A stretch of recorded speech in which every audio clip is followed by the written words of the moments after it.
सभ्यता में लगेगा और 2 दिन अन्य लगेगा, किसी को दिक्कत। अभी क्या है ना बाबू, हिस्ट्री में एक चीज याद रखिएगा, अभी स्टार्टिंग हम आपको बताते हैं, हिस्ट्री उसी का अच्छा हो सकता है ना, उसी को हिस्ट्री पढ़ने में अच्छा लगेगा जिसका बैकग्राउंड हुआ पिछला याद है, नहीं तो कभी हिस्ट्री अच्छा नहीं लगेगा।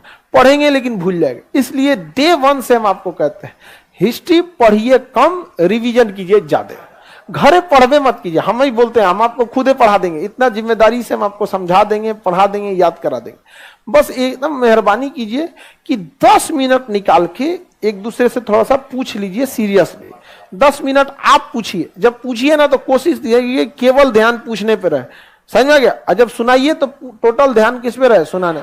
लेकिन बेईमानी करता है सब ना, पूछने के टाइम अंड बंड कुछ पूछ देगा, अच्छा बताओ तो 16 किलो का कि 22 किलो का, नहीं समझा। ज्योग्राफी वगैरह में क्या है, वो साइंस की तरह है, एक बार ज्योग्राफी का कंसेप्ट क्लियर हो गया फिर कोई नहीं छीन सकता आपसे। और साइंस तो बस एक बार कंसेप्ट अच्छा से जाने की देर है, एक बार साइंस समझ में आ गया फिर वो निकलेगा नहीं। लेकिन आप रिवीजन नहीं कीजिएगा ना तो कोई चीज पढ़े कोई फायदा नहीं होता है। देखिए, पढ़कर किसी चीज को भूल जाने से बेटर है कि उसे पढ़िए ही नहीं। रीजन क्या है, अगर नहीं पढ़े हैं ना, दोबारा पढ़ेंगे तो एक जुनून रहेगा, मोटिवेशन रहेगा कि हमें इसे पढ़ना है। और पढ़ के भूल जाएंगे, दोबारा पढ़ेंगे ना तो जुनून भी खत्म, अजीब चीज खत्म, ध्यान भी नहीं दे पाएंगे, अरे छोड़ो यहाँ पे, नहीं समझे। समझिए, अगर कोई इंसान पकौड़ी छान दिया, अब पकौड़िया ठंडा हो गया, अब वो सोचेगा फिर एक कढ़ाई में डाल के छान के गर्म करे, तो सोच रहा गर्म तो हो जाएगा लेकिन स्वादे मर जाएगा। तो बेटर है कि सोच रहा बेसन आलू छान के छोड़िए दीजिए, भले देर हो, जब एग्जाम आएगा तो छान के डाल देंगे। यहाँ तुम लोग क्या करता है ना, फूल छान के रख लिया, उसके बाद काट बांट रहा है, सब भोज है जी हमरे यहाँ, नहीं समझे।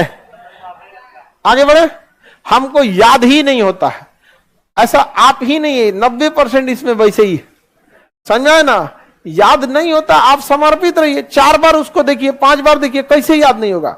आप अगर पूरा ध्यान ऐसे लोथल ऐसे थोड़ी हो जाएगा, यहाँ पे पूरा फाइनली कंसंट्रेट। ध्यान कैसा रहना चाहिए, सिंपल आपको एक बात बताते हैं। आप में से किसी एक को हम यहां बुला देते हैं और कहते हैं कि लोथल के बारे में बताओ, फिर समझ में आएगा व्हाट इज कंसंट्रेशन।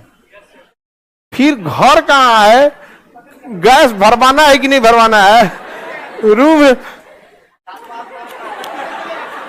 लोथल भोगवा नदी के किनारे, युगल सावधान, समझ में आ गया कि नहीं आ गया। बस वो कंसंट्रेशन एक बार ला दीजिए, एक बार कंसंट्रेशन ला दिए ना फिर काम खत्म आपका। ला सकते हैं वो कंसंट्रेशन। रीजन क्या है, आपके अंदर डर नहीं है। डर इस बात का नहीं है कि गार्जियन को आप मैनिपुलेट कर देंगे, तबीयत खराब हो गया था, क्वेश्चन पेपर लीक हो गया था, वैकेंसी गड़बड़ है, सीट कम था, हमारा तबीयत खराब, कोई ना कोई बहाना सुना देंगे आप में डर नहीं है इस बात का ना कि आपका पड़ोसी कहीं आपको, आपका रूम पार्टनर आपको पीछे करके चला ना जाए। सबसे बड़ा मोटिवेशन डर होता है। बंदूक पे, अगर कनपट्टी पे बंदूक रख दिया जाए ना, जो कभी नहीं दौड़ा वो 10 किलोमीटर दौड़ जाएगा। सबसे बड़ा मोटिवेशन होता है। गधा से गधा लड़का एग्जाम का टाइम टेबल निकलने के बाद पढ़ने लगता है। क्या चीज है, डर है। समझ आ गया कि नहीं आ गया, डर। हम लोग को मजबूरी क्या है, हम लोग में भी एक तरह का डर है।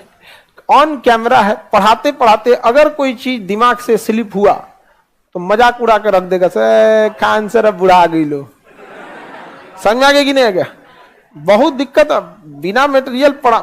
हालांकि हम जब पटना आए थे तो बहुत सारे टीचर लोग को इस बात का एतराज था कि मतलब ये आदमी बिना किताबिये बिना नोट से पढ़ा देता है, कुल सब्जेक्ट है। तो बाकी लड़का सब भी ना, हम लड़कों को शुरू में समझाए थे, दूसरे मास्टर को टोक देता था सब, ए महाराज किताब खोल के कौन। तो मेरी भी मजबूरी है कि हमको क्या करना है, कंसंट्रेट होकर पढ़ाना है। लेकिन आपके अंदर डर नहीं है, ये हकीकत है। अगर ये हो जाए कि इस बार नहीं हुआ तो घर वाले वापस कंफर्म बुला लेंगे तो आप पढ़िएगा। लेकिन आपको पता है कि घर इस बार नहीं हुआ ना, घर वाले को कन्विंस कर लेंगे।